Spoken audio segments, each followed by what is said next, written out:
Yeah. All right, Craig. I'm curious. I read this article in The Athletic. It was Chris Vanini and Nicole Auerbach. Both of them have been on the show in the last couple of weeks. What they wrote, they interviewed several different agents and asked them what they thought were the best coaching hires, what the worst ones were. Obviously, Lincoln Riley kind of one is the best hire, and I probably, I mean, that to me is the one that would seemingly be the easiest one to work out the best, because in my mind, of all those guys who got hired, he's the best young coaching mind. He's the best recruiter. He's the complete package rolled all into one. There's not as many negatives about him as maybe there are about other people. But curious to your thoughts. I mean, have you given much thought to what might be the best coaching hire going into next season? Which one, outside of Lincoln Riley, because we've talked about him a lot, but outside of Lincoln Riley, do you have one that sticks out to you? Man, I'd have to go back over the list to remember all of them, because, I mean, a couple pop in my head immediately, but, I mean, there were so many dadgum moves last year, man, that kind of have to remind myself of what even happened. But, yeah, I mean, Lincoln Riley, I think by default is the easy answer. There's not too much to really not like about the move unless you're an Oklahoma fan, and I know, hey, I am, but I'm not all bitter about Lincoln Riley leaving like a lot of other people still are. I'm just kind of like, all right, dude, you did your job while you were there. I don't like the way that you exited. I don't like the way that you said goodbye, 5 months after the fact with some Players Tribune article. I think that was pretty lame, and I think Riley showed a little bit of a thin backbone during the process.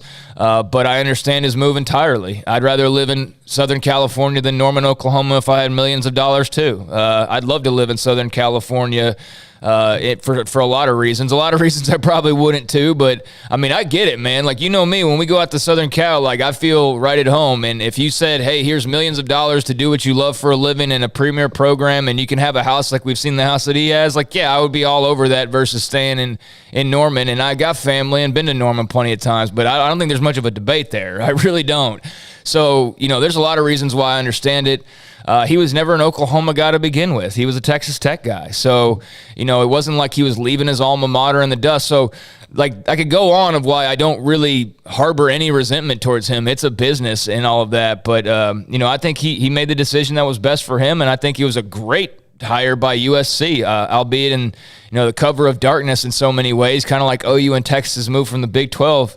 Just kind of sprung on people out of nowhere. But, I think he's the easy default answer. Right. I mean, yeah. Okay, of the Big Daddy hires outside of USC, it would be LSU with Brian Kelly, Notre Dame with Marcus Freeman to replace Brian Kelly, Miami with Mario Cristobal, and I'm going to say Florida with Billy Napier, because those are all schools that have won national titles, since we've been alive. So, of those, taking Lincoln Riley out of it, because we just talked about him, which one do you think is going to work out the best? I think Brent Venables could be sneaky good at Oklahoma. I'm sorry, yeah. Replacing Lincoln Riley. That's another. Yeah, I think Brent Venables could be sneaky good at Oklahoma. I know there's a lot of anticipation there already. I'm not quite exactly sure why. Because I do have some questions about their roster, and I do have I know Levy's offense is pretty simple. I mean, as far as applying it and getting it going and all of that, and plus you've already got your quarterback who knows all that stuff, so that'll be a seamless transition. And I think Venables will make that defense better. Are they going to be toe-to-toe as good as they've been in some of their playoff teams here recently? I don't know about that here first year. But I do think they could be, better than maybe some expect. Although, like I said, there's a lot of Oklahoma fans that I've seen at least, that seem to have feelings that kind of like when Riley took over for Soups, that there's not going to be much drop-off. So if there's not much drop-off from Lincoln Riley, then I think that means Brent Venables did a pretty good job, because they've been pretty consistently good now for a while and knocking on the door of that playoff. So I think him, a lot of them just on paper I like.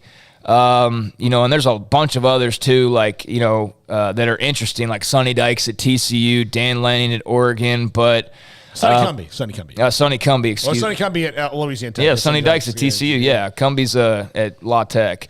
I think Cristobal's the one that I like the best of all these. I like some of the others too, but if I'm just having to choose one, I just think that the fact that he is a Miami guy, pretty through and through, and that's obviously a job that he's been kind of eyeing, and clearly once he had that opportunity, even being at a great place like Oregon, that it's got pretty much everything at your disposal, he decided nope, I know I barely even had a cup of tea out here, but I'm going to still go back home to Miami And just with the NIL era and what they're able to do there, and we already see how active their boosters have gotten in the whole NIL deal. I think that he knows the culture, or how to improve the culture out there, but also maintain the type of culture that got Miami where they were in the first place, just doing it his own way. So sort of having that old Miami mixed with the new Miami that he's going to bring to the table, and entering them into this next wave of college football with NIL and with the Blue Bloods really, having even more than ever before at their disposals. I think, in bottom line, he's just a good football coach too. So yeah, I think he's going to do well down there. I think it's going to take some time.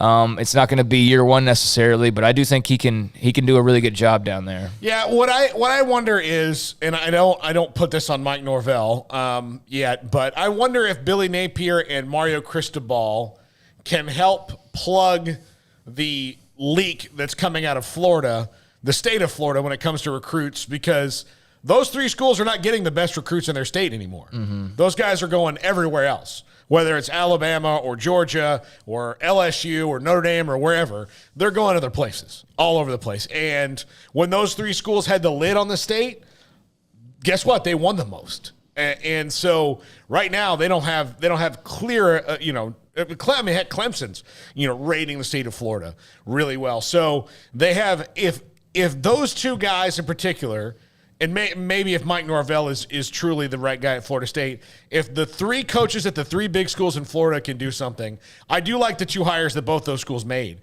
You've heard me talk about Billy Napier at length. I really like him. Everybody's really down on them this year, though. Yeah, I mean they're like Dan Mullen was not recruiting 5-star guys. He was recruiting a lot of 3-star guys and a couple of 4-stars. And Napier wasn't coaching 5-star guys either, so that's why I think that maybe everybody's overplaying that a little bit. We'll see. I mean, maybe Florida sucks, but I think they can be better than the kind of, like, I just feel a really negative connotation when I hear people talk about them, and I'm like, well, he's a pretty good coach, and it's not like he was working with just some loaded roster in Lafayette, so I think they're going to be okay, but yeah, it's going to take some time. But, and look, the Miami roster has a good quarterback, but they don't have the Miami, like the speed that they used to. I mean, the teams that won in the 80s and the teams that won, in the early 2000s were built on just pure ridiculous speed. Mm-hmm. And their linebackers and their front seven was just huge and mean and angry, and that's how they won. That's how they won games.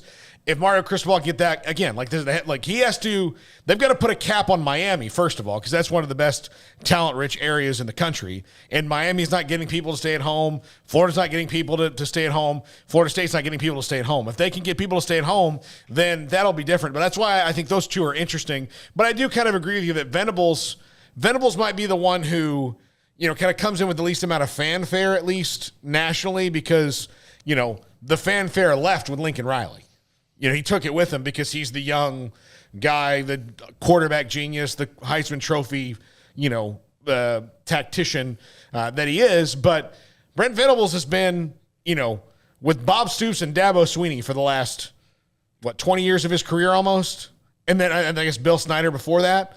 So he's worked under three geniuses and or people who've run excellent programs. So I think this is his time, and he waited his time. He didn't, leave Clemson and, go coach at Wake and then, bounce his way around until he could kind of, pop into the Oklahoma job. He waited. He waited for a job like that and took it, and I don't think he's messing around. I think they'll probably hit the ground running.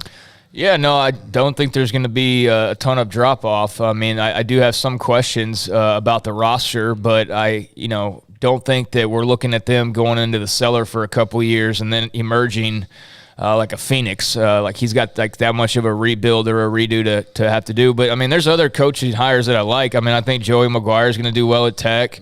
I think that Brian Kelly is going to do well at LSU. Like, there's a lot of these. I think Marcus Freeman could do well at Notre Dame. But, I mean, the one that I look at and I go like, yeah, he really seems to got some mojo is certainly Cristobal at Miami. But, I mean, again, I could make an argument for all those others as well. So it'll be really interesting to see, who does in about a year or two's time end up on that hot seat list as they review the 2022 coaching cycle. And, let's look back and give letter grades to, once they do that piece here in about a year or two, it'll be interesting to see, who's still marked as an A, because there were a lot of A hires in those articles at the time of the carousel, and how many of those guys remain that way, of Kelly and Cristobal and Venables and so many others. Who knows? I mean, I think we feel good about a lot of those guys. There's not too many that I think are really all that questionable. There's not one that stands out. I mean, Brian Kelly was awkward. There's no doubt he was awkward, but I don't think anybody thinks that was a bad hire or that's going to fail in any way. It just might be an awkward thing at times. But, there's not too many that you point out and go like, oh, God, that one was like that's not going to work out. I didn't really see a whole lot of that, so that makes it really unique, and it was a unique cycle, so it should be unique. But it's going to be very interesting to see how the first years go, and then as we know, the first years don't determine the rest of it either. I mean, if you're just going on first years, Dave Aranda would have been thrown to the wayside after a few games. So would Matt Rule. And, we know how that worked out for Baylor in the long run with both of those guys, and there's plenty of other examples as well. So, some of these will be seamless. Some of these will be maybe a bit rockier than expected, and some of these are going to take a little bit more time than the others. But there should be, you would think, some good transformations from this last carousel. There better be, because it was busy for a reason with all these blue bloods. All right, when we come back, Max Olson.